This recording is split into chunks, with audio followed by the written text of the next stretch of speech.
अस्सलाम वालेकुम रहमतुल्लाहि वबरकातुहू।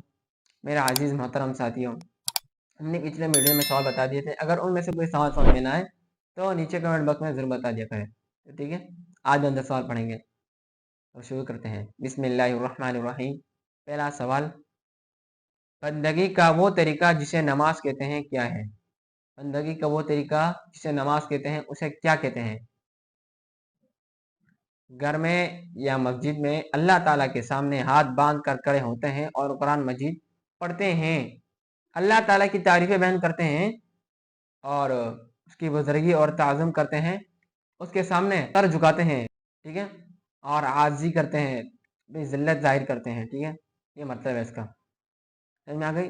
सवाल नंबर 2, मस्जिद में नमाज़ पढ़ने से आदमी अल्लाह ताला के सामने होता है या घर में? मस्जिद तो अल्लाह ताला का घर हो गया, ठीक है? ये बात समझ में आ गई आपको?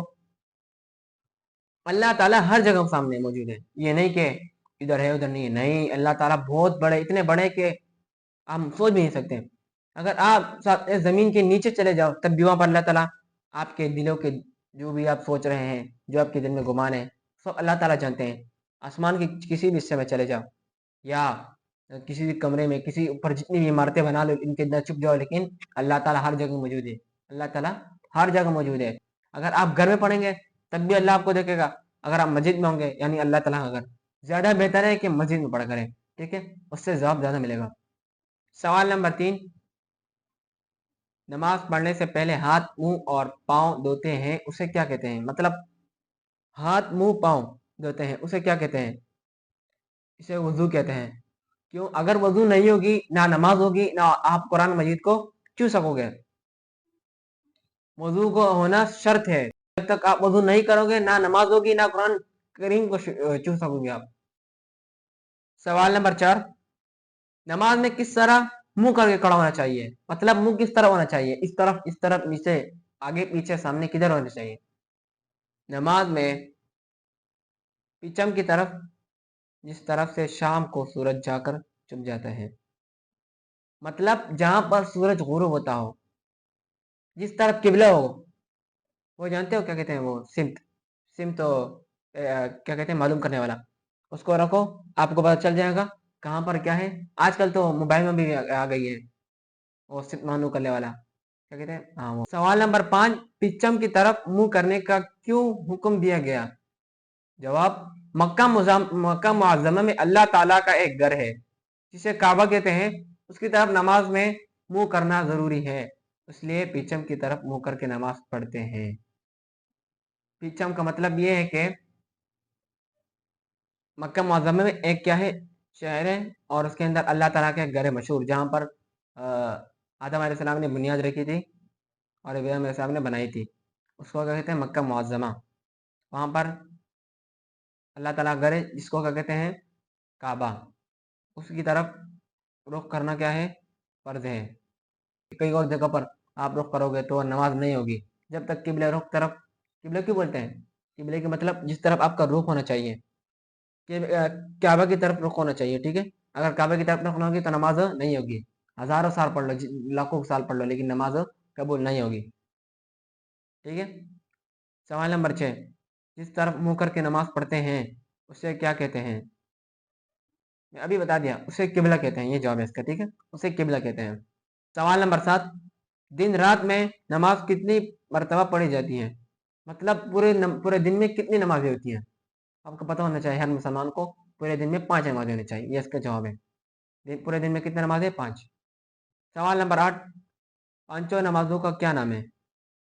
जवाब, पहली नमाज फजर जो सुबह के वक्त सूरज निकलने से पहले पढ़ी जाती है। दूसरी नमाज जोहर जो दोपहर को सूरज ढलने के बाद पढ़ी जाती है। तीसरी नमाज असर जो सूरज छुपने से 1.5-2 घंटे पहले पढ़ी जाती है।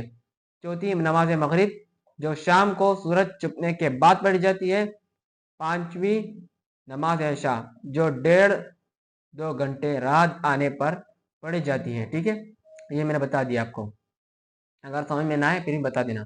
सवाल नंबर 9, अजान किसे कहते हैं? हर नमाज से पहले अजान का होना जरूरी है, अगर अजान ना होगी तो नमाज नहीं होगी। तो मैं आपको सुनाता हूँ। जब नमाज का वक़्त आ जाता है तो नमाज से कुछ देर पहले एक शख्स खड़े होकर जोर जोर से बुलंद आवाज से अजान कहता है। اسے کیا کہتے ہیں؟ اذان. بھی سناتے ہیں. اللہ اکبر اللہ اکبر اللہ اکبر اللہ اکبر اشہد ان لا الہ الا اللہ اشہد ان لا الہ الا اللہ اشہد ان محمد رسول اللہ اشہد ان محمد رسول اللہ حی علی الصلاة حی علی الصلاة حی علی الفلاح حی علی الفلاح اللہ اکبر لا الہ الا اللہ. ٹھیک ہے، یہ اذان ہو گئی. یہ الفاظ کہنا نماز سے پہلے یہ کہنا ضروری ہے. ایک شخص کھڑے ہو کر، یعنی اس کو کیا کہتے ہیں؟ مؤذن. وہ تو ہر مسجد میں مقرر ہوتا ہے. ٹھیک ہے. ان الفاظ کو اذان کہتے ہیں. صبح کی اذان میں حی علی الفلاح کے بعد الصلاۃ خیر من النوم، نماز نیند سے بہتر ہے، 2 مرتبہ کہنا چاہیے. مطلب اس کا مطلب ہے نماز نیند سے بہتر ہے. ٹھیک ہے، یہ مطلب ہے اس کا. آخری سوال، تکبیر کسے کہتے ہیں؟ جب نماز کے لیے کھڑے ہونے لگتے ہیں تو نماز شروع کرنے سے پہلے ایک شخص وہی کلمے کہتا ہے جو اذان میں کہے جاتے ہیں. اسے اقامت اور تکبیر کہتے ہیں. تکبیر میں حی علی الفلاح کے بعد قد قامت الصلاۃ 2 مرتبہ اذان کے کلموں سے زیادہ کہا جاتا ہے. ٹھیک ہے. اقامت جو کہ نماز کھڑے ہو جاتے ہیں نا، اس کے لیے ہاتھ باندھنے سے پہلے تکبیر تحریمہ، ان سے پہلے اقامت کہی جاتی ہے. ٹھیک ہے. اقامت حی علی الفلاح کے بعد قد قامت الصلاۃ 2 مرتبہ پڑھیں گے. اس کے بعد لا الہ اللہ اکبر لا الہ الا اللہ، وہی اسی طرح پڑھیں گے. پھر اس کے بعد نیت باندھ لیں گے. ٹھیک ہے. اگر آپ لوگوں کو ان 10 سوال میں سے کوئی سوال سمجھ میں نہ آئے تو نیچے کمنٹ باکس میں ضرور بتائیں. شکریہ.